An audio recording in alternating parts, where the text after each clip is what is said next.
Nesse minuto, eu gostaria de imaginar um mundo em que as pessoas estivessem mais presentes no presente. E o que eu quero dizer com isso? Eu ando pensando muito, até porque a gente acabou de falar da Marina Silva numa mesa agora há pouco. Ano passado eu tive a honra de fazer uma mesa com a Marina Silva. Eu admiro muito ela. Estava mencionando como ela é presente. Assim, é uma pessoa presente, ela está no agora. E quanto mais eu conheço pessoas que me inspiram e que são sábios e sábias, eu reparo nisso, de você estar aqui. E eu acho que o celular, a nossa forma de se mover, ela toda hora nos desfoca. Então, se eu fosse começar a construir esse futuro aqui com vocês, eu gostaria de pensar um futuro em que as pessoas estão aqui mesmo. Ela, assim, que é difícil, né? A cabeça parece que sempre está antecipando alguma outra coisa que é sempre muito pequena. E isso faz com que a gente não esteja aproveitando exatamente o que a gente gostaria de aproveitar, né? Aí eu começo por aí, então.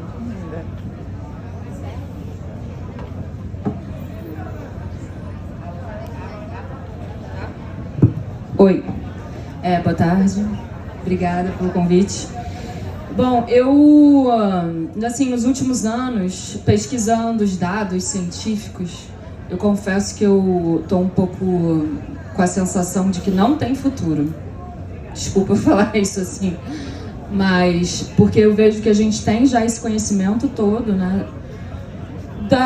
Dos dados mesmo, do que está ocorrendo, e eu não vejo uma mudança efetiva no nosso comportamento. Eu vejo pessoas falando sobre isso, pessoas se mobilizando, mas isso não virou um movimento de massa.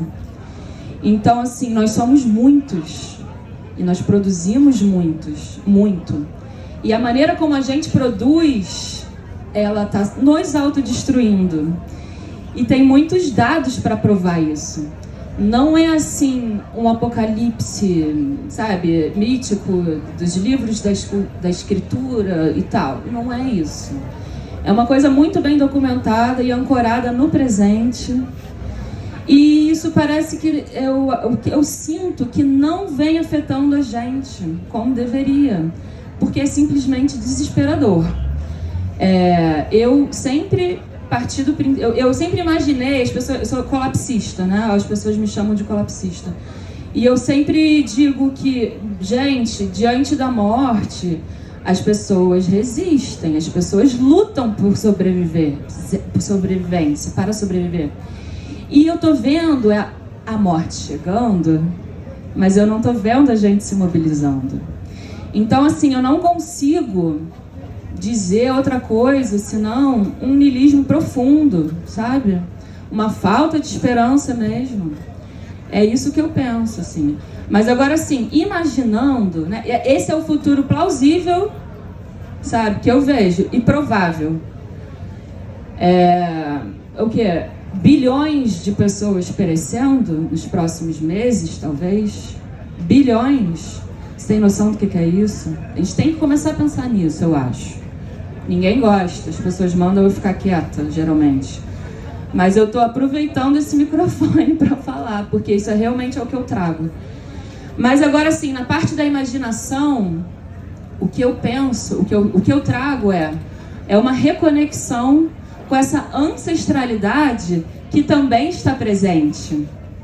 Quando a gente fala em ancestralidade, principalmente nesse território, que está viva a ancestralidade. Toda a tecnologia dos ancestrais, toda a epistemologia dos ancestrais, a poesia, o conhecimento, as histórias, o modo de vida, o bem viver dos povos e originários, ele existe aqui e agora. Tem gente cultivando e vivendo isso. E o que nós estamos fazendo é destituindo esse modo de vida ainda, nesse exato momento. Retirando os territórios deles, desmarcando as terras demarcadas, não demarcando as terras para demarcarem, minerando os rios, sabe, levantando o chão dos rios, esqueci o termo técnico, minerando as montanhas, de lugares sagrados, que é a natureza, é a mata virgem. Em 2024, a Amazônia queimou. O Pantanal queimou, entendeu? A gente está na beira do abismo, está na beira do precipício. Então, assim, eu não tenho muita esperança. Eu estou feliz por estar aqui agora com vocês e poder compartilhar essa minha angústia, essa minha dor. Eu me sinto um pouco Cassandra, sabe? Eu fiz até um poema. Por onde olho, vejo sangue, porque eu só consigo ver a morte. Apesar de eu ver tanta vida. E é isso que mais me angustia, porque eu vejo a vida, sinto a vida e me relaciono com ela, e eu quero proteger ela, a vida, a nossa vida, de todos. Então esse livro, ele foi criado para mexer na nossa subjetividade, de trazer a gente para uma coisa que a nossa cultura ocidental perdeu, que é a noção de que somos filhos da terra. O mais básico e concreto e imanente e óbvio e ululante possível. Entende? Então, assim, sem a gente ter essa noção que a gente faz parte dessa teia de humanos e mais que humanos, e que devemos viver com respeito e troca, tudo que a gente tira, a gente não dá de volta para a terra, aqui, né, nesse território, nessa cultura que a gente tem. Alguns lugares ainda existe essa troca. Então, assim, imaginar...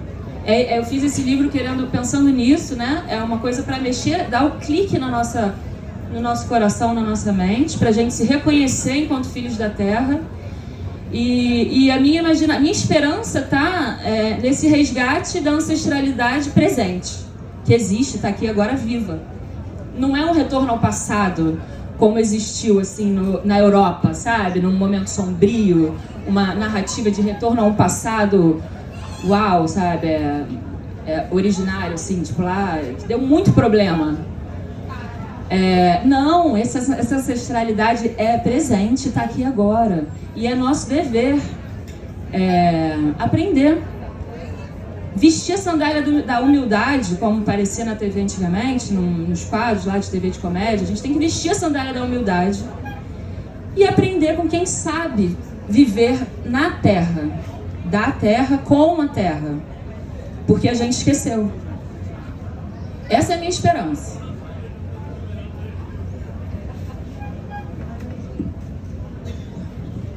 Alô? Salve, família! Interessante que várias falas dela vão me acendendo várias coisas na minha cabeça, vontade de falar 5 horas sobre o assunto. Mas eu lembrei das hipóteses fundamentais da permacultura, do Dave Ramsey. Tem uma parte que fala a crise ambiental é real, de uma magnitude que certamente transformará a sociedade global moderna de um modo sem precedente. E nesse processo, o bem-estar e até mesmo a sobrevivência da população mundial em expansão estão diretamente ameaçados. Isso já foi escrito tem muito tempo, né? Então, assim, a gente tem várias notícias e várias informações sobre o encontro do colapso que a gente está vivendo. E as informações das catástrofes e da possibilidade de um futuro absurdo que a gente pode vivenciar é maior. Mas eu também quero dizer aqui, a contraponto do respeito que a amiga está dizendo, que também tem um monte de coisa legal acontecendo. Só que pelo nosso lado a gente não tem tanta informação porque a gente está muito na prática. E o modus operandi que governa o globo hoje é fatalista, né? Pela lógica da escassez. Então a gente tem mais notícias degradantes do que regenerativas. Mas a gente tem uma gama gigantesca de atitudes regenerativas acontecendo. Nunca se falou tanto em agrofloresta como se tem se falado hoje em dia. É o retorno do nosso conhecimento ancestral, com a ciência validando o que os povos originários já sabiam e colocando no senso comum para que todos possam acessar de novo. Isso é uma forma de retornar à nossa originalidade. A nossa desconexão do local que a gente vive tem criado esse momento de disrupção que vai culminar nessa catástrofe. E eu, na verdade, o meu sonho, o futuro que eu vejo, eu sou positivo com a natureza, não adianta, sou teimoso e já era. Eu acho que vai dar tudo certo e a gente vai conseguir reverter essa situação, porque o caos é o início de uma grande organização, né? E ninguém faz nada sozinho, né? Eu tava falando com a minha irmã agora que eu ouvi uma frase muito legal, que se você quer ir rápido, você vai sozinho, mas se você quer ir mais longe, você vai junto. Então, como um organismo, nós vamos conseguir reverter essa situação, porque o caos é o início de uma grande organização, né? Acho que essa que é a minha ideia.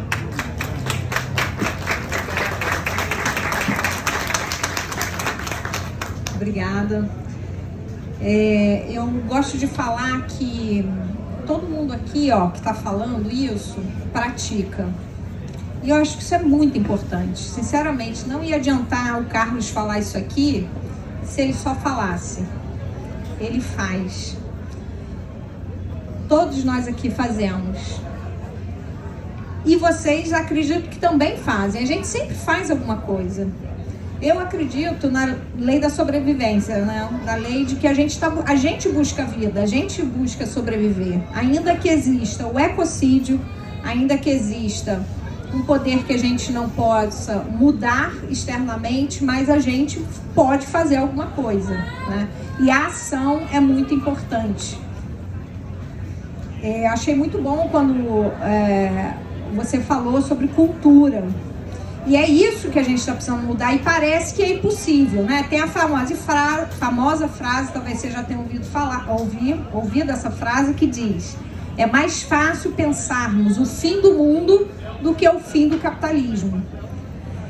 E isso, pensar algo e não pensar em outro algo, tem a ver com aquilo que eu falei para vocês, o poder da antecipação. Por que que a gente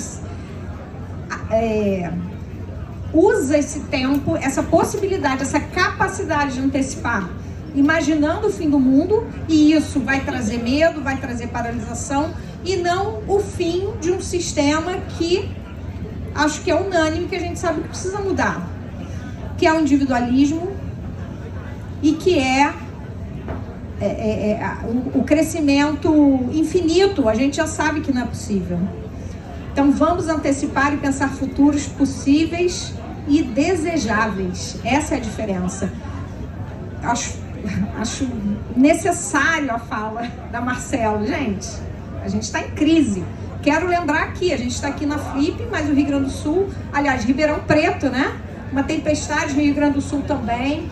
E várias partes do mundo passando por catástrofes climáticas. Então não é porque a gente está aqui que não está acontecendo, né? Mas é possível.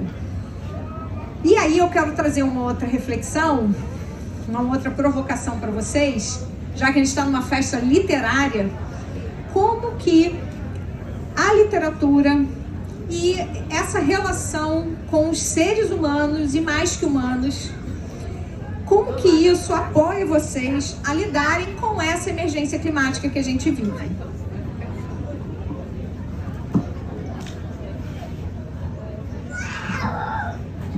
Estava procurando uma citação, mas não encontrei, então vai de cabeça.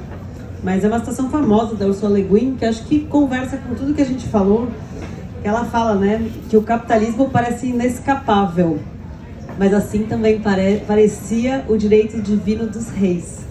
Então, todo o poder humano é passível de mudança. E geralmente a mudança começa na arte das palavras. Então parece, tô fim de citação, e acho que errei alguma coisinha, mas até falei dessa frase ontem, porque a gente acha que isso que está posto é a única forma de sobrevivência ou de vivência possível, né? E existe essa colonização incessante do futuro, né? O que é uma colonização incessante do futuro? Porque quando a gente imagina, você já está começando a fazer algo para que aquilo comece, né? E por que as palavras, a imaginação, os livros, e aí eu estendo ao cinema, a fotografia, as artes plásticas, né? Esse poder também. Porque se a gente, por exemplo, até onde se sabe, a espécie humana não foi para outros planetas, né? Mas a gente tem uma dimensão muito forte de como seria fazer essa viagem, por conta de toda a literatura, de todo o cinema. Então essa imagem, que geralmente é muito ascética, toda branquinha, assim, né? Que tem até uma estética que foi mudando com o longo do que seria isso. Então é muito importante que nós desse grande sul global, que inclusive tem a maior população do planeta, né?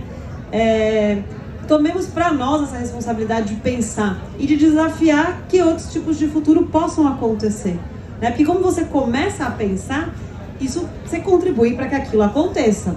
E porque há muito tempo atrás, eu sou da letras e tal, né?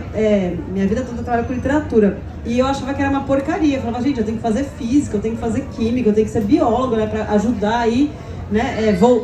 E assim, sim, é verdade. Porque acho que todas as pessoas têm seu papel. A pessoa que cozinha, a pessoa que faz cálculo, a que faz leis, a que educa. Todo mundo pode contribuir com a sua especialidade para essa grande mudança.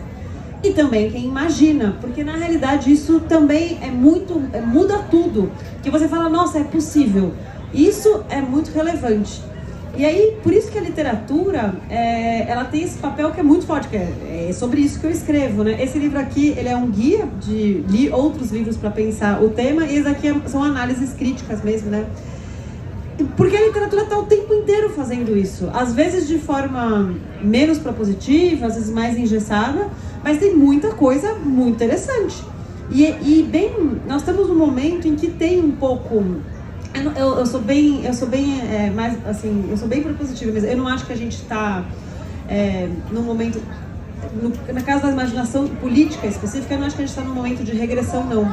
Porque eu trabalho com esse tema há muitos anos, acho que vocês, todo mundo aqui também, e só o fato de a gente estar aqui com várias editoras ao longo da Flip e isso virar um tema, para mim me parece que existe uma mobilização muito grande. É que talvez a gente imagine, o que a gente pensa que é uma mobilização também seja um pensamento engessado sobre o que uma mobilização é. E daí, me parece também que as pessoas estão muito mais sensíveis a compreender a vida ao seu redor. Porque, aliás, é um conselho que eu até também falei ontem, até estava vendo aqui, você está aqui também, mas até estava conversando ontem sobre esse tema na casa Escreva Garota, mas é muito importante que no momento em que eu penso sobre isso, estou agindo sobre isso, aquilo também e parar também, toda vez que eu senti muita ansiedade climática, que eu achar que as coisas vão desaparecer, e é verdade, gente, é verdade mesmo. Lembra muito essa sensação do deslumbramento, da vida. E essa forma de celebrar a vida, eu acho que é a melhor forma da gente desmontar essa grande ansiedade que também nos coloca paralisado. Porque quem quer nos paralisar, gente, a quem interessa que nós percamos a esperança? É o Elon Musk, né? Então, assim, não pode paralisar. E esse exercício, ele não é fácil, ele é um treino. E por isso que é importante a gente estar aqui, justamente para se fortalecer, né? E tentar trazer essa imaginação adiante.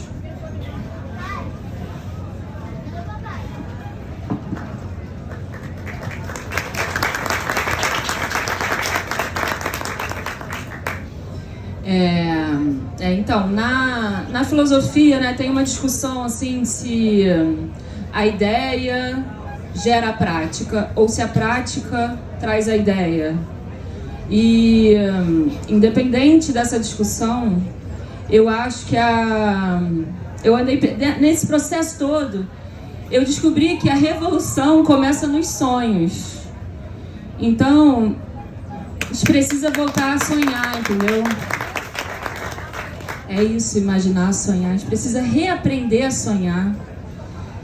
E é isso, sabe? Então, assim, eu acho que a arte, no geral, ela tem um papel mágico, sabe? Ela tem um papel mágico de cura. Eu acho assim, dançar e cantar cura as nossas dores, cura o nosso corpo, e cura muito. Então, assim, eu acho que devemos, nesse momento de crise e desafios, nos reunir para dançar e cantar muito. De preferência em volta de uma grande fogueira, compartilhando o alimento, compartilhando histórias, compartilhando dores e alegrias.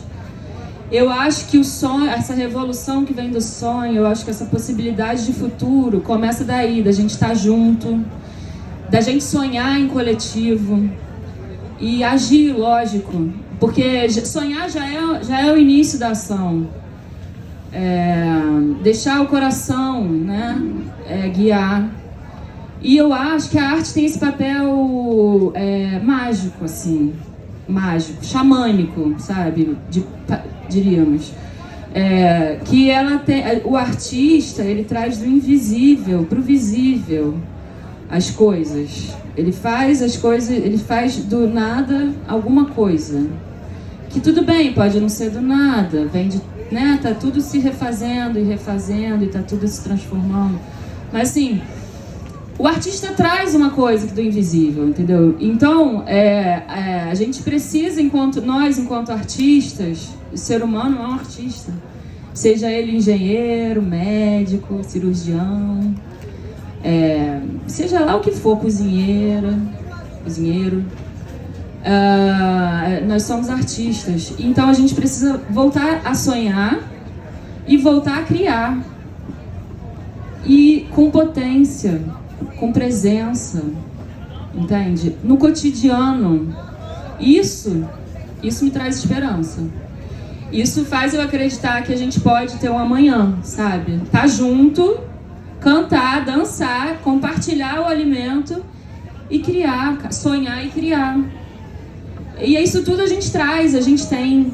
Não é mistério, sabe? Tudo bem, é um pouco misterioso, mas está dentro de cada um de nós. É o que a gente é. Então, é isso, a gente só precisa tornarmos-nos nós mesmos. Voltar a ser humano. E filho da terra, né? A gente não pode esquecer dessa teia de relação.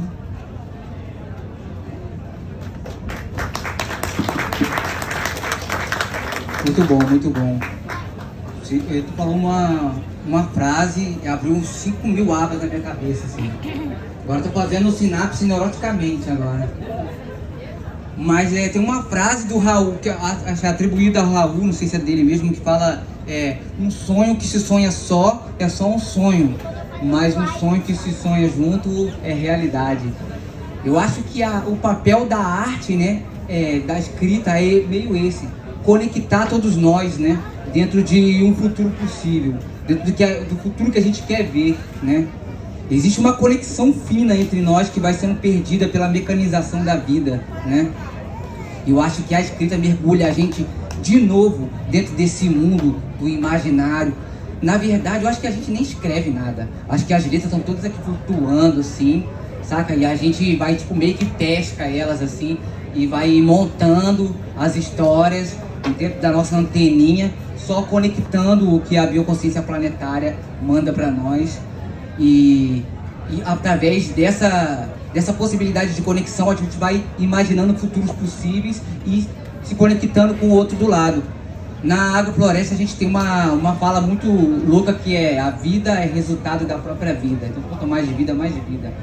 Então quanto mais conexões entre nós, quanto mais amor, quanto mais fraternidade, mais possibilidades de modificar a nossa existência para o mundo que a gente quer ver e de continuar sorrindo e tendo esperança, né? Harmonizar o nosso instrumento para a gente tocar aí a Sinfonia Cósmica, só para lembrar do José Lutzenberg, né, que fala sobre isso.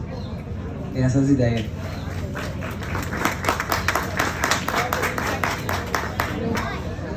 Queria destacar aqui o livro do MC Carlos Sagaz.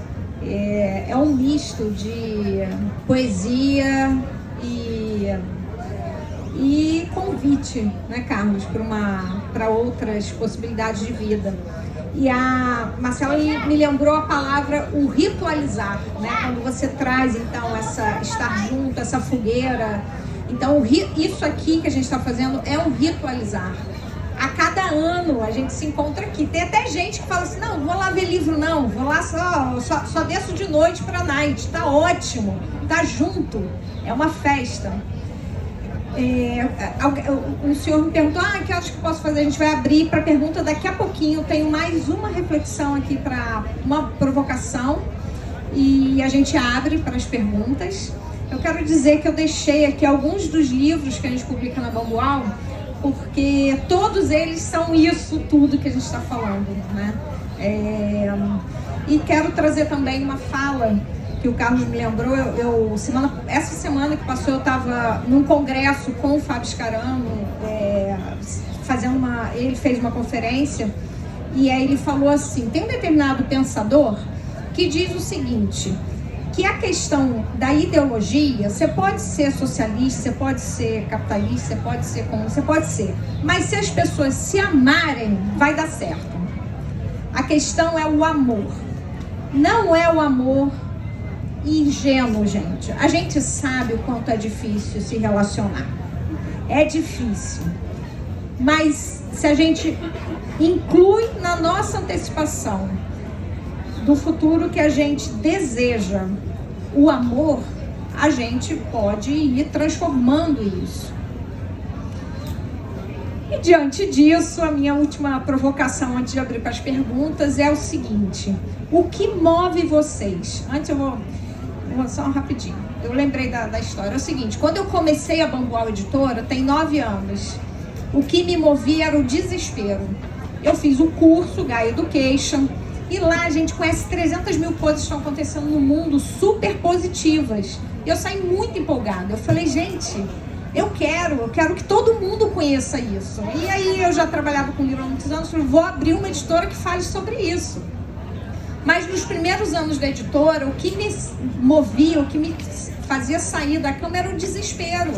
Justamente porque a gente está vendo a emergência climática, está vendo desigualdade social, está vendo injustiça. E era um desespero. E isso começou a me fazer mal. E eu rezo, eu gosto de rezar. E uma das orações que eu rezo é a oração de São Francisco Xavier, São Francisco, né? Fazer de mim instrumento de vossa paz. E tem um trecho lá que diz, onde houver desespero, que eu seja a esperança. E nesse momento eu falei, mas como que eu posso ser a esperança se o que está me movendo é o desespero? Então quero trazer para vocês a pergunta, o que move vocês a continuar fazendo literatura, vivenciando literatura, vinculada à questão da crise climática, das novas possibilidades de futuros. O que move vocês? O desespero ou a esperança? Quero ouvir a resposta da Marcela. Mas eu posso ir? Vem. Eu sinto muita revolta, sabe? Com 12 anos, eu virei uma pessoa muito revoltada. E as pessoas, no geral, elas acham que a revolta, ela vem do ódio. Muita gente fala, ai, ódio, não sei o que lá. Que luta, né? Muita gente dá luta. Mas não, a minha, pelo menos, mas eu acredito que de muitos companheiros também, vem do amor. Vem da grande capacidade de amar. Porque, eu sinto muito amor, sabe? Eu sinto muito amor. E quando eu olho para a nossa história, eu sinto revolta. Mas é por causa do amor, entendeu? É porque é pela dignidade do amor que me dá essa revolta. E eu tenho vontade de destruir. Eu sou uma destruidora, entendeu? Mas eu quero... É uma destruição que constrói. Não tem como você construir... Não tem como você plantar uma agrofloresta no piso pavimentado. Entendeu? Então a gente precisa destruir muita coisa.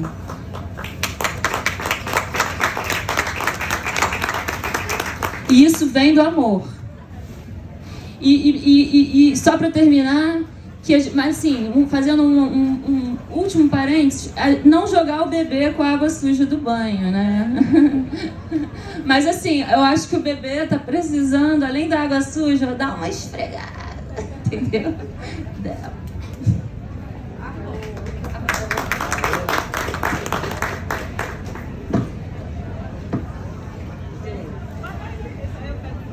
Eu lembrei agora do Buckminster-Fuller. Buckminster-Fuller, não sei como é que pronuncia. É alemão, né? Mas ele falava sobre isso que ela falou, que é reconstruir os escombros, né? É abandonar o que é velho para que o novo possa surgir, né? Cara, eu sou esperançoso, eu acho que tudo vai dar certo. E eu acho que a gente está sendo convencido que vai dar merda, porque isso daí beneficia algumas pessoas. Mas eu acho que tudo vai dar certo no final, eu passo do lugar da esperança. de que a gente vai conseguir se conectar e vai achar o caminho. E eu acho que o caos é esse grande início da organização. No GAI a gente até aprende uma palavra que é organizações caóticas, né? Eu acho que é isso daí. Toda a grande construção começou daí, né? Na agrofloresta também a gente tem isso, o momento do pulso, né? Que é o momento da poda, que abre clareira para que as outras espécies possam surgir. Então, nós somos as espécies pioneiras criando condições para que a floresta humana possa ressurgir, né? A humanidade possa ressurgir no futuro. E a espécie pioneira, ela enfrenta mais intempéries, né? Seca, solo degradado, mas o solo social vai sendo reconstruído a partir da nossa esperança e a partir da possibilidade que a gente tem de ser resiliente e de ficar conectado. Então eu acredito que vai dar tudo certo. Ai, que lindo. Eu, adolescente, eu era deprimida, gente. Era muito deprimida. A minha revolta, ela se diluía na depressão mesmo. E aí o que aconteceu, eu acho, que sempre tem uma melancolia, eu tenho uma melancolia de base mesmo. Também, né? Agora, com a mudança climática, aqui tem céu azul, mas não é, Carlos, como que era? É só chovendo essa garoa. Nunca passa, gente. Nunca passa garoa. É sempre garoa. Tudo que você toca tá molhado. Que era o clima predominante aqui que se alterou, que já dá né? Mas eu era muito, muito triste, muito deprimida. E eu acho que a poesia foi o que me reorganizou. E a poesia com P maiúsculo, né? Não só a forma literária, embora eu goste muito de poesia, escrevo poesia, dou até aula sobre isso. Mas que a poesia ela tem essa capacidade de organizar coisas que aparentemente não têm sentido. E eu acho que o nosso mundo, do jeito que ele se apresenta para nós, muitas vezes falta muito sentido. E às vezes eu penso que essa poesia do mundo, que quando a gente olha mais ampla, ela começa a fazer com que a gente vê a teia, a gente vê as relações, né? E isso para mim traz uma organização de sentido que me recoloca no lugar, né? Então, eu sou mais esperançoso mesmo, sempre fui. Mas não é fácil todos os dias, né? E eu acho que esse pensar o poema, estar nesse lugar, né? Buscar essas outras formas de ver o mundo, sentir também. Gostei que você falou muito sentir, Isabel. Sentir a coisa é muito importante para essa gente se organizar, né? Então eu estou com a poesia.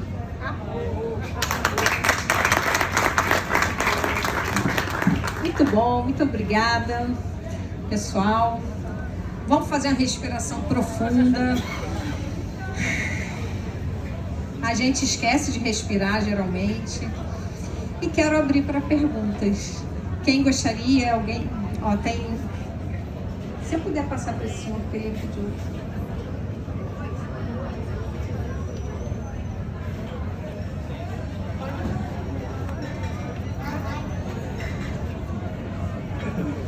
Boa tarde. Boa tarde.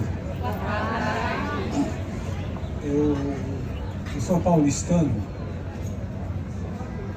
engenheiro aposentado.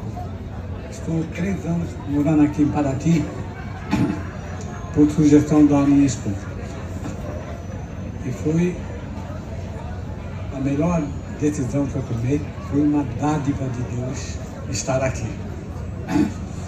Mas, pelo tempo que eu trabalhei, também na área educacional e na área socioambiental, eu queria comentar alguns aspectos e fazer uma provocação. É muito importante eventos como a Flip, não há menor dúvida. Mas qual é o poder econômico que as pessoas têm que estão aqui? Como é que fica a questão educacional nas periferias? Como é que nós podemos fazer com que projetos dos governos, da União, dos estados, do município, possam levar livros das periferias? Falar sobre literatura, benefício, é importante. Mas como é que a gente pode fazer para levar literatura para quem precisa? Se essas pessoas que estão nas periferias que não tem nem dinheiro para comprar alimento. Mas aí, a provocação maior que eu quero fazer é a cobrança nos governos. Sabe, até que ponto que os governos federal, estaduais e municipais investem em compra de livros? E até que ponto esses livros chegam realmente em quem precisa? E qual é a participação que nós, sociedades, podemos fazer? Nós podemos fazer muito. A primeira coisa que nós podemos fazer é separar o lixo orgânico do reciclável e deixar em 2 sacolinhas separadas. Puxa, precisa fazer isso? Não. Posso passar a pergunta para eles então? Pode ser? Tá bom. Vamos ouvir mais e aí responde uma vez. Volta aqui, tá bom? Obrigada, viu? Seu Antônio. Boa tarde. Boa tarde. Encantado com o conhecimento de vocês, as provocações. Meu nome é Arnaldo Xavier, eu sou cearense, resido em Campinas e estou com uma inquietação aqui provocada por vocês, principalmente por você, Marcelo. Acompanhe o meu raciocínio dessa inquietação. A gente sempre aprendeu a pensa globalmente, atua localmente. E aí as falas otimistas, tua, Carlos, né? E tua, Ana, me leva a isso, né? Poxa, eu preciso cuidar do meu local. E a gente vê isso. Em várias cidades do mundo estão tirando o asfalto, estão colocando o verde, né? E na cidade que eu moro, em Campinas, estão cortando as árvores, mas também plantando né? Essa dualidade existe em todo quanto é lugar, inclusive nesse localmente e globalmente. E está tudo bem, é essa esperança, é esse positivismo que eu vejo isso, né? Mas aí eu vou para o agronegócio, quando fala, pô, economiza a tua água, horrível, insignificante perante o que o agro gasta, e aí a gente produz ainda no mundo pessoas horríveis, como o Trump, o Netanyahu, o Bolsonaro, né? Esses lixos. Não, é só do ponto de vista de ação global agora, né? E aí você vê Brumadinho, você vê Venezuela, você vê Mariana, Rio Doce, e aí você chega numa conclusão. Localmente eu posso atuar positivamente, legal, fazendo a minha parte, e até nas cidades, mas globalmente eu não vejo esperança, entende? E aí você chega à natureza, de fato, é ela que determina a hora que ela não aguenta mais, e não tem nada que possa fazer. Então, assim, eu não vou estar aqui daqui 50 anos, a maioria aqui daqui 100 não vai estar. Então, trazendo aquela frase, né? A fé sem obras, ou a esperança sem obras, é morta, né? Me ajudem a mudar esse pensamento pessimista, porque eu também não vejo esperança nenhuma. Tá bom, a gente vai mudar, vai fazer uma mágica aqui, você vai ver. Quem mais quer perguntar? Aquela mulher maravilhosa, essa outra mulher maravilhosa também quer falar. Aonde? Lá. Temos 13. Eu acho que nos mobiliza a todos, né? Essa conversa. Tô só guardando as perguntas, hein? Eu faço parte da turma que acredita no esperançar. E isso não significa que todo dia a gente tem esperança. Porque quando a gente lida, né? Quando a gente lida, justamente como a Marcela estava falando, que é cotidiano o massacre. tanto ambiental, mas entendendo o ambiental como social, né? A gente é uma sociedade no Brasil que mata todos os dias meninos negros e aceita isso como normal. A gente mata mulheres todos os dias. Né? Enquanto a gente está aqui, tem mulheres morrendo por serem mulheres, tem homens negros morrendo por serem homens negros, e tem centenas de espécies que morrem todos os dias da fauna e da flora. Extintas, acabou, não vai ter mais. Né? Então, o cenário é desolador. A gente vive o colapso é parte disso. Né? Mas a gente tem como aprofundar ainda mais o colapso. E aí eu acho que quando a gente aprofunda o colapso, a gente não aprofunda só as mortes, mas inclusive a nossa saúde mental, que quando a gente sente a depressão, né? A depressão é a paralisia total diante do que está acontecendo. E a esperança, eu acho que é a saída. E quando a gente não esperança mais, a gente não vê mais saída. E a depressão é um dos caminhos. Né? A quantidade de suicídios cotidianos, eu acho que ela fala um pouco sobre isso também. Sobre não acreditar mais na vida. Mas quando a gente olha para além da espécie humana, as 9 milhões de espécies existentes, elas estão falando sobre vida. Independente do que a gente está fazendo, elas estão todo dia querendo viver. Em cada fresta, em cada segundo. Então, esperança, acho que começa quando a gente aprende também. E aí eu acho que a literatura entra nesse campo. Vou até fazer um pouquinho daqui do lobby do livro, Cartas Multiespécies, né? Que são uma das autoras. Ela vem nesse lugar da imaginação. Como imaginar e como, de fato, experienciar a partir de outras espécies a possibilidade de outros modos de viver que não esse. Porque eu acho que a depressão de viver como a gente vive, ela vai levar a gente a acreditar que só tem a morte. Mas ver a morte como uma coisa ruim. A natureza mostra pra gente que é o ciclo vida, morte e vida. O que a gente faz dessa produção de crise e morte? De grandes crises também trazem grandes outras possibilidades. E eu acho que é esse lugar de se unificar para pensar nisso. Agora, para aqueles dias, aí é a minha provocação para a mesa, né? Para aqueles dias onde está difícil acreditar nisso, porque é muito difícil olhar as grandes catástrofes, né? Você tentar fazer uniões locais e ver como isso é difícil. Como que vocês fazem, né? O que ajuda vocês? Eu esperanço muito também no coletivo. Tá aqui vendo que existe sim outras pessoas, porque também é uma bolha. Claro que a gente vai entender que é uma bolha, né? E aí no dia a dia você fica lá vendo, inclusive a gente mesmo tendo ações contrárias àquilo que a gente acredita, né? Porque tem incoerências nesse processo que a gente não consegue. O capitalismo impõe um sistema, uma forma de viver que também nos coloca. Mas a provocação é como sair disso no cotidiano, né? Quando a depressão é mais forte, né? Obrigada. Aquela mulher maravilhosa lá. Vamos. Dá tempo. Se a gente responder rapidinho, dá. Então a gente vai responder essas, mas segura aí, hein? Vou responder muito rápido, mas vou pegar primeiro a do Antônio. Conforme eu ouvi ontem numa mesa, eu gosto muito de fazer isso, né? Porque a gente é uma grande mente colmeia, né? Então não é da Ana, não, gente. Peguei algo que eu ouvi ontem, mas é o seguinte.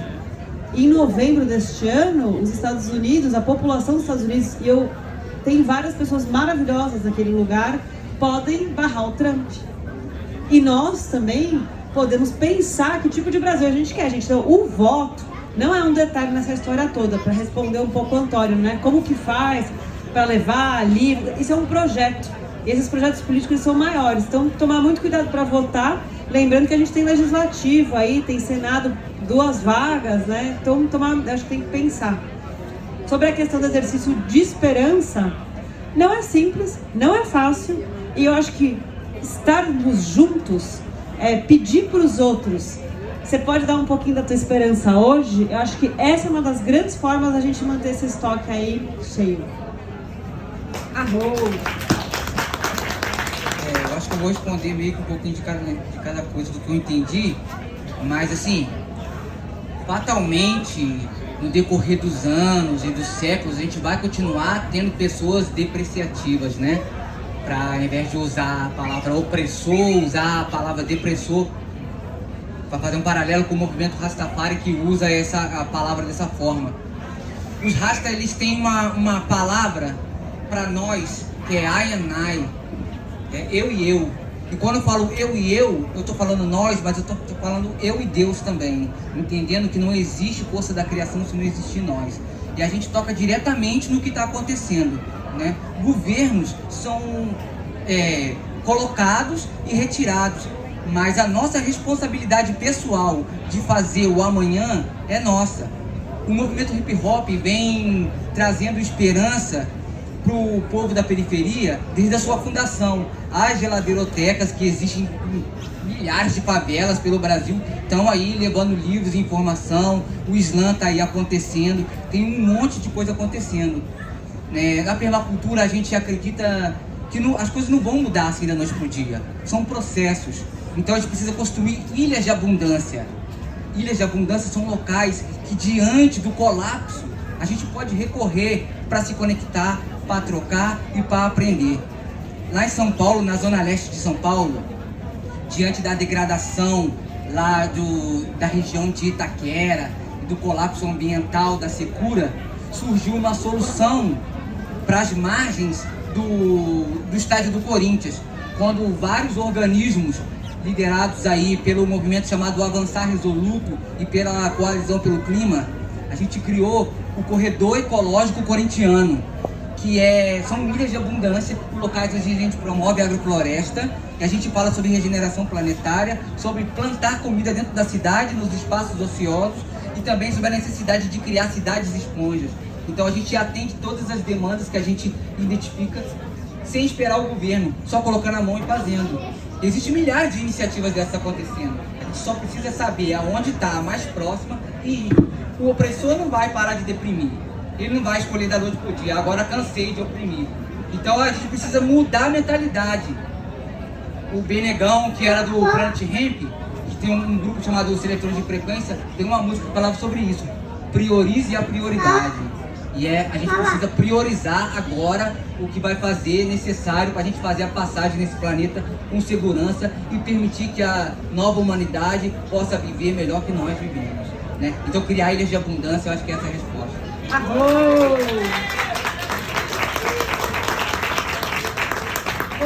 Vou pegar seu Antônio. Não é levar livro para a periferia.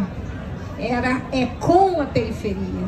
É com. E é isso aqui que eu tô feliz de poder trazer a voz do Carlos, poder publicar o Carlos. É um sonho que ele está realizando aqui, né? E no mesmo mês que chegou o livro do Carlos, Perifa, chegou um livro de um cara muito rico, muito rico.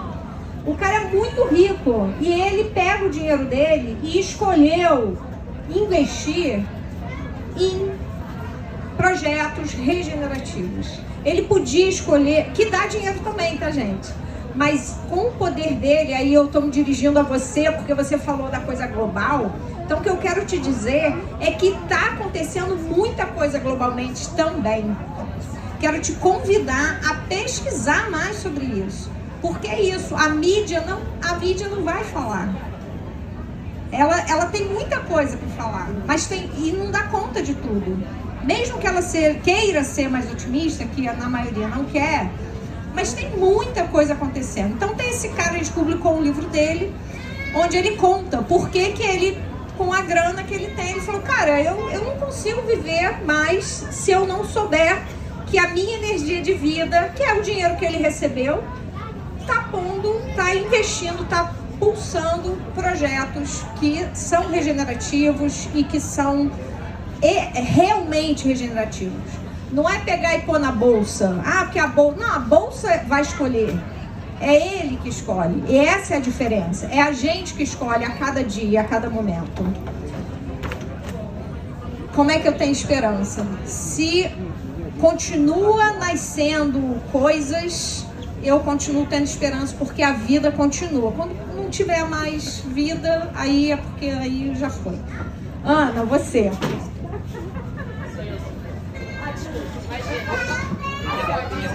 Agora é a vez dele falar, tá? Alô, oi. Ele gosta de falar, né? Igual a mãe. Tá tudo bem. Antônio, eu vou ser bem franca, assim, sabe? Eu acho que os governos e essa estrutura de Estado que a gente tem disponível para nós não vai ajudar a gente. Porque se fosse para ajudar, já estaria ajudando. E assim, todos os governos, todas as pessoas, todos os candidatos principais à presidência da República estão fechados com o agro. Entendeu? Então nenhum me representa. Esse ano eu vou votar nulo. Eu vou votar nulo. Eu vou votar nulo. Igual fizeram na Bolívia. Votaram nulo. 30% da população. Tudo bem, eu não tô aqui querendo defender. Eu tô só contando pra vocês. Por quê? Tudo bem. Não tem problema. Pode se decepcionar comigo, eu tô acostumado. O negócio é o seguinte, o governo que eu votei na última eleição que está acontecendo, está abrindo a BR-319 no coração da Mata Virgem. Isso me revolta, isso não me representa. Ele queria dragar o rio Tapajós, entendeu? Queria dragar o rio Tapajós. Rolou uma super ocupação lá do movimento indígena. A gente aqui tem que aprender com os povos originários desse território. Porque são eles que são os legítimos ocupantes desse território. Entendeu? É isso. Então é isso que eu tenho para dizer, entendeu? Não acredito... E contrariando mais uma vez minha amiga Ana, não acredito que vai resolver alguma coisa através do voto.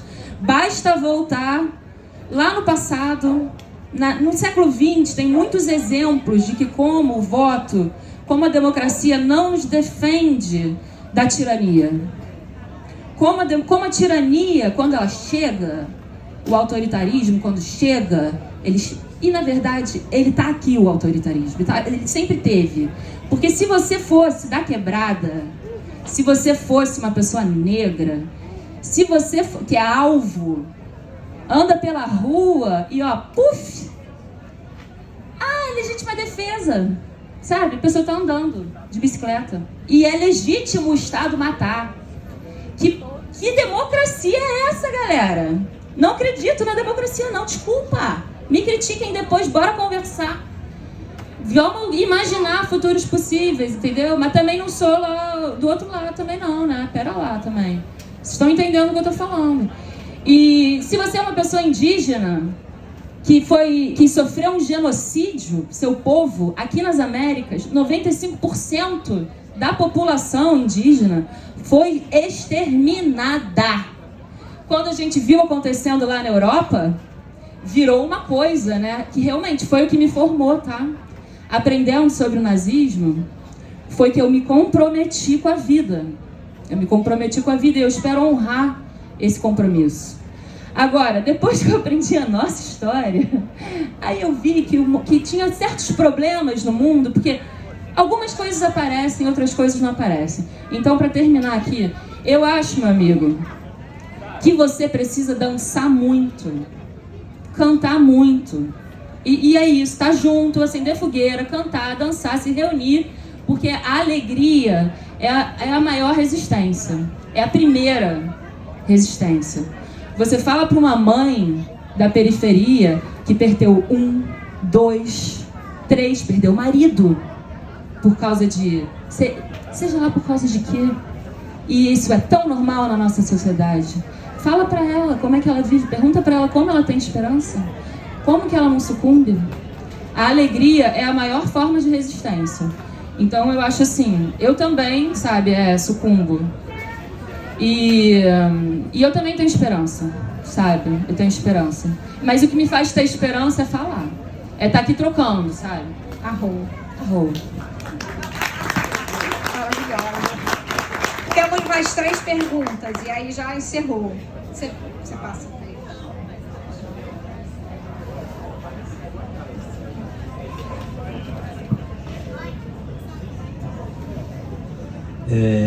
Boa tarde, meu nome é Cássio, sou pediatra, estou muito feliz de ouvir. Gosto de pensar que o mundo não está superpovoado, que a gente vai precisar de muita gente trabalhando na terra para conseguir mudar a rota que a gente está indo, né? E eu fiquei muito feliz de ouvir isso sobre o papel da literatura e ajudar a gente a construir um imaginário.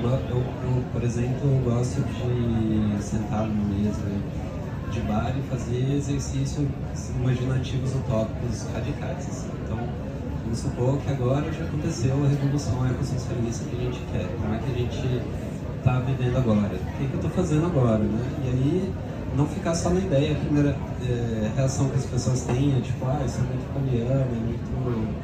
Mas eu tento chamar de novo assim, as pessoas, não. Vamos supor que comida e moradia já está garantido para todo mundo, desde o nascimento. Como é que vai ser? O que você vai escolher estudar, né? E eu fico pensando se a gente, ao invés de ficar fazendo ficção científica distópica, se a gente fizesse mais ficções científicas utópicas, a gente não ia criar uma outra possibilidade. Estamos caminhando para isso.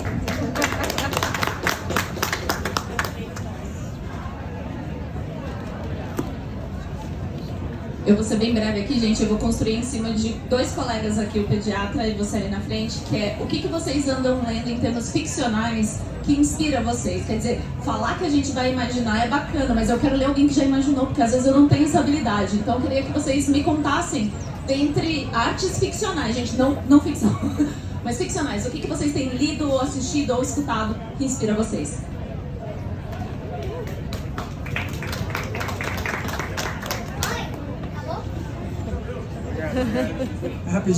Rapidinho aqui, mas eu, antes de fazer a minha questão, eu queria falar a respeito da sua fala rapidamente. Sim, quer dizer que a política é a arte das escolhas e a gente paga pelas escolhas que a gente faz. Portanto, eu sou Lula. E, aproveitando, eu gostaria de homenagear a Eurídice Fontella, que diz o seguinte, que a palavra é densa e nos fere, a palavra é crueldade. E a gente sabe qual foi o fim da Eurídice, né? Morreu na miséria completamente. Ainda bem que a palavra insiste e resiste. Eu quero dizer, quero provocar, diante do caos que a gente está vivendo, a gente deve apelar para a esperança ou para a revolta? Muito obrigado. Arrou! Mas quem disse que a esperança está descolada da revolta? Paulo Freire, esperançar, né? E eu peguei um spoiler, já vou passar. Nova exposição do Museu da Manhã vai estar falando disso. A palavra está com você. É uma revolta esperançosa. Esperançar é um verbo que a gente escolhe conjugar, né? A gente pode achar que tudo vai dar errado ou a gente pode olhar em direção à melhora, né? Eu acho que a gente tem bastante coisa para mobilizar juntos ainda, né? E é importante a gente buscar quem está do lado e quem está com vontade de fazer. Acho que governos, existem milhares de formas de governar, né? Milhares de formas de governar. A gente precisa fazer uma transição dessa democracia que a gente vive, que é uma democracia burguesa, por uma democracia ecossocialista, né? Onde a gente consiga olhar o exemplo da nossa existência dentro da natureza. As formas de organização perfeita já estão aí, né? O Murray Bookchin falava bastante sobre isso quando ele escreveu sobre municipalismo libertário, né? De criar movimentos inspirados na natureza para a gente criar novas formas de organização social. Mas essa mudança nunca vai acontecer bruscamente. E se a gente escolher olhar para o passado e fazer a mesma coisa que aconteceu no passado, a gente vai ter os mesmos erros. Não dá para pegar em armas agora, fazer essas coisas que aconteceram lá. Principalmente porque a gente vai ser massacrado, né, pelo poder bélico do Estado. O que a gente precisa fazer é fazer uma transformação íntima. Primeiro em nós e depois ao nosso redor. O Tolstói falava que se você quer mudar o mundo, comece pintando a sua aldeia. Então, a mudança começa na rua que a gente mora, né? A gente começa se mobilizando dentro do bairro que a gente mora. Quantas vezes você colou na associação de moradores do seu bairro? Quantos problemas do seu bairro você conhece e você foi lá dar opinião sobre a solução? Então, assim, a mudança é local também. O meu amigo do Avançar Resoluto, que é o Beni Baralê, ele sempre fala sobre isso. A palavra que ele usa que é local, que é agindo localmente, a gente cria exemplos para enfrentar o colapso global, porque assim a gente vai se conectando e inspirando uns aos outros, né? Então a mudança começa na nossa casa né? Que somos nós mesmos, a zona zero, como a gente fala na permacultura, né?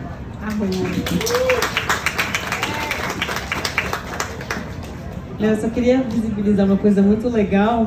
Vocês estão vendo que a gente agora já tá se conhecendo aqui, né? Eu gosto quando desmonta a mesa, né? Eu me sinto mais feliz. E eu tenho certeza absoluta, porque o planeta é muito grande, que deve ter uma mesa discutindo este mesmo tema em algum lugar do planeta. Isso sempre me dá muita esperança também, falando de como isso, assim, não é, e deve ter, em algum lugar, tem alguém discutindo exatamente esse tema agora, neste momento. Eu acho isso muito lindo, né? Muito lindo. Eu acho que a tua pergunta já é a resposta para tudo, na realidade. Achei lindo você trazer essa... É importante pensar sempre de forma mais complexa, né? Como é que podia ser o futuro. E falando de narrativas que podem fazer isso, né? Dicas de leitura. É bem cabotino, gente, mas esse livro são, sei lá, 40 dicas de leitura. Metade na não ficção, metade na ficção. Queria falar de algumas que eu amo, porque depois vocês podem fazer fotos do Insta, uma olhada. Eu tenho um grupo há muitos anos, chama Filamentos, já tem 4 anos. Ele tem a lista de tudo que a gente leu, que está tudo publicado no mercado brasileiro, traduzido e acessível, né? Não está esgotado. Então vocês podem, filamentos.org, a gente se reúne por Zoom uma vez por mês, é uma comunidade, vocês podem participar se quiserem. Tem desconto para professores, porque cuidar dos professores é sempre muito importante, gente. Uma categoria sempre muito invisibilizada na sua sobrecarga eterna. Gostaria de indicar, nas leituras que não são em português, eu acho que Aniquilação, do Jeff Vandermeer, na tradução do Braulio Tavares, é excepcional. Acho que é um dos melhores livros publicados no século XXI, assim, fácil, acho muito bonito. Se vocês assistiram o filme, eu nunca assisti, mas todo mundo fala que é bem diferente o filme. Então, porque tem pessoas que gostam, pessoas que não gostam do filme.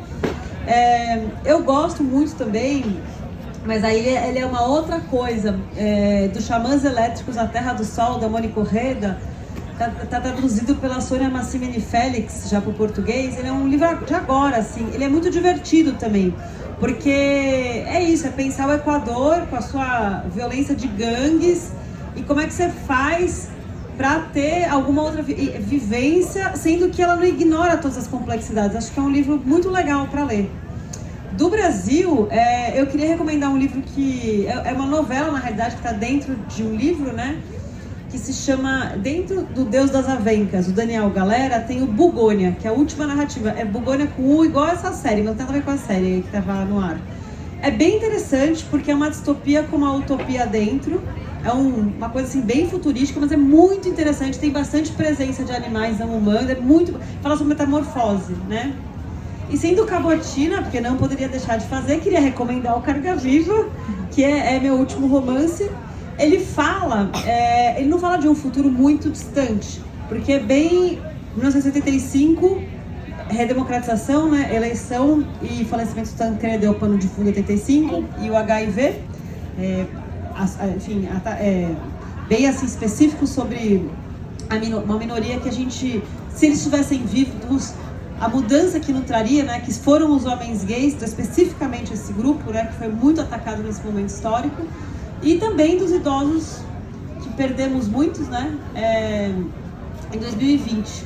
Então ele é um livro que faz as duas pontes, mas eu prometo que ele é um livro muito esperançoso, porque deu uma mudadinha no Brasil. Eu até impeço que certa eleição aconteça. Essa que é a graça de fazer o futuro que eu quero, né? E só para falar, Eurídice Fontella, nossa homenageada, escreveu muitos textos a respeito de animais não humanos. Muitos textos. Muitos poemas, então assim, se vocês não leram Eurídice Fontella, talvez no Teia, vocês vão encontrar muito poema maravilhoso, enfim, sobre aranhas, cisnes, corujas, e acho muito importante falar que a Eurídice estava muito atenta às vidas.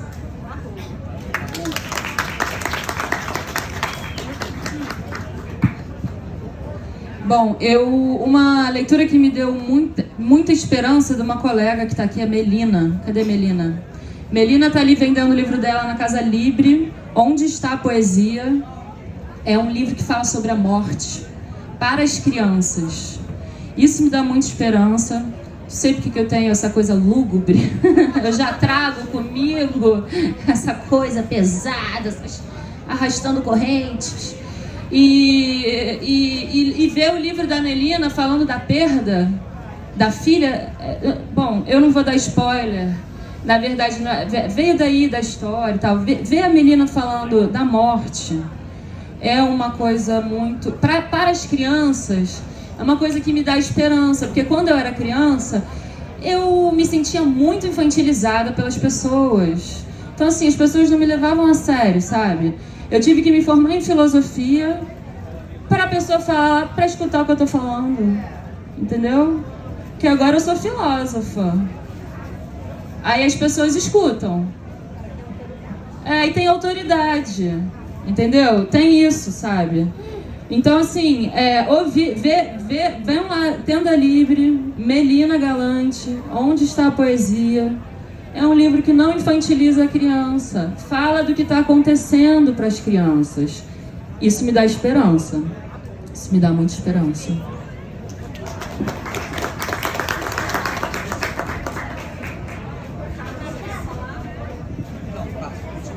Bom, então vou encerrando. Últimas palavras, aí eu encerro. Não, então só para terminar, eu acho que, para o nosso amigo, eu acho que é importante a gente fazer o que a gente acredita. Porque cada um, como disse nossa amiga, tem o seu lugar e traz uma coisa. Então o meu olhar é o meu olhar, entendeu? É o que eu trago, é isso. O do nosso colega ali é ele. E o dele, o dela, e o de vocês. E no conflito, a gente se move, entendeu? A gente vai, não necessariamente a gente progride. Eu não gosto dessa ideia de progresso. Mas eu gosto da ideia do movimento, porque o movimento, porra, olha só, olha pela janela que tu vê o movimento, sabe? O movimento tá aí. O progresso eu já não sei se ele tá aí, entendeu? Eu acho que é meio que ficção essa história. Então é isso, então cada um tem seu lugar, entendeu? Cada um seguindo seu coração, sendo autêntico e seguindo a sua verdade, e estando alinhado, contribui. Então, para encerrar essa roda, eu gostei que a gente já tá aqui, né? Já no círculo, né? Daqui a pouco tem o pessoal que gosta de ecologia, a gente é fogo. A gente é muito perigoso e rebelde. Mas queria convidar vocês para dar uma olhada nos meus livros. Eu tenho uma newsletter, gente, que se chama Anacronista. Anacronista, né? Anacronista. Meu nome é Ana Rusch, anarusch.substack.com. E estou com os livros aqui, a Úrsula trouxe esses dois. Esse é sobre outros livros e esse é de crítica. Se alguém quiser, a gente vende, autografa. Muito obrigada. Eu quero dizer que nós somos a centelha da nova humanidade que renasce, e do solo social regenerado, e o solo somos nós. E nós somos a esperança daquilo que nós queremos ver, né? Então a nova humanidade já está aí, e bora esperançar e escolher esse verbo que vai dar bom. Gratidão. Vai dar bom, gente. Muito obrigada pela presença. Fechando. Só um minutinho. Carlos, vamos. Cadê a guitarra que eu quero ver um show aqui? A gente vai fechar então essa roda e esse momento. As autoras, o autor vai estar aqui.